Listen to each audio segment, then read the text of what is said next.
Madame, Monsieur, bonsoir et soyez les bienvenus dans votre édition C'est bien ici. Et on débute avec ce sujet important, vous en conviendrez, l'amour. L'amour qui se conjugue à tous les âges. Ces dernières années, le marché de la rencontre des plus de 50 ans est en plein essor.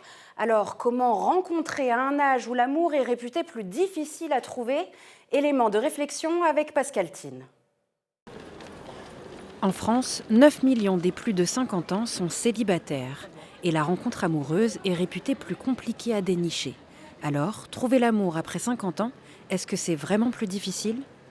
Pour les femmes, c'est un peu plus difficile. Parce que les hommes de plus de 50 ans cherchent peut-être des femmes qui peuvent formater. Et donc là, à 50 ans passés, on est déjà bien formaté. Donc c'est pas évident. J'ai du mal à retrouver quelqu'un. Je sais ce que j'avais, je ne sais pas ce que j'aurai. Et je vis avec des souvenirs, moi, si vous préférez. Vous voyez, voilà. Parce que c'était des bons souvenirs. Des solutions de rencontre aujourd'hui, il en existe pour tous les âges. Loin du temps des petites annonces. Moi, mon rôle, ça va être de vous présenter des hommes que je vais venir, qui vont s'installer en face de vous pour un échange d'environ 10 minutes. Ce soir, une vingtaine de personnes se retrouvent pour un speed dating. Une soirée où l'on enchaîne les rendez-vous avec des inconnus. L'occasion de faire sauter les barrières que les années ont dressées.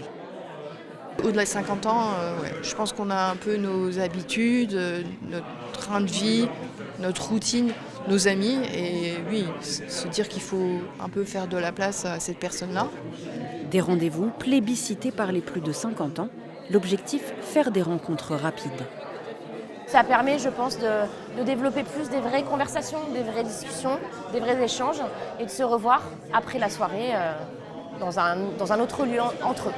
À l'ère des applications de rencontres et des réseaux sociaux, le réel fait son grand retour. Certains s'adressent à des agences matrimoniales, comme David, 70 ans, il préfère rester anonyme.